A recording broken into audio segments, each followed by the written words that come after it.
বেগুনগুলো ভাজা হয়ে গেছে। বেগুনগুলো ভেজে নিয়ে আমি তুলে নিলাম।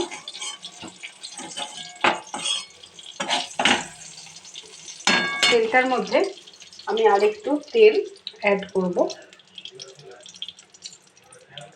একটু তেল দিলাম। এরপর ম্যাজিক, টানটানা, ম্যাজিক চলে এসেছে।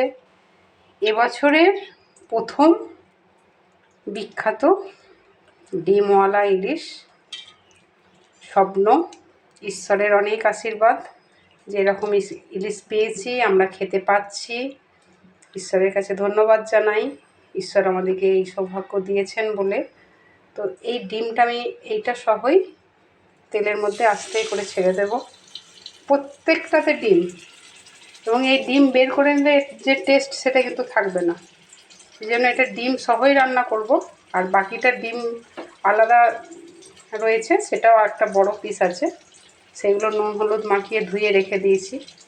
তো এত বড় ইলিশ আর এতটা ডিম দেয়া সিনেমায় দেখেছি বা যারা রান্না করে তাদের ভিডিওতে দেখেছি, কিন্তু একদম আমি আজ খুব খুশি।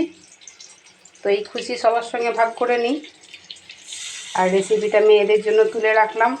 ঠিক ওরাও বড় হলে এইভাবেই করবে, কারণ ওরা তো এই খাবারটা খেয়ে বড় হচ্ছে না, ওদের এটা পছন্দের খাবার। তো ডিম সহ আমি এটাকে খুব ভালো করে ধুয়ে নিয়েছি, কিন্তু একটু একটু আঁচ লেগে আছে। ঠিক আছে, পরিষ্কার করে নিয়ে বাদ দিয়ে দিলাম। তেলের মধ্যে দিয়ে দিলাম। ইলিশ মাছ খুব যত্ন করে রান্না করতে হবে। দাম আকাশ ছোঁয়া তো বটেই, খেতেও এত অপূর্ব আর গন্ধ এত অপূর্ব, কোনো কিছুই এর ফেলার নয়।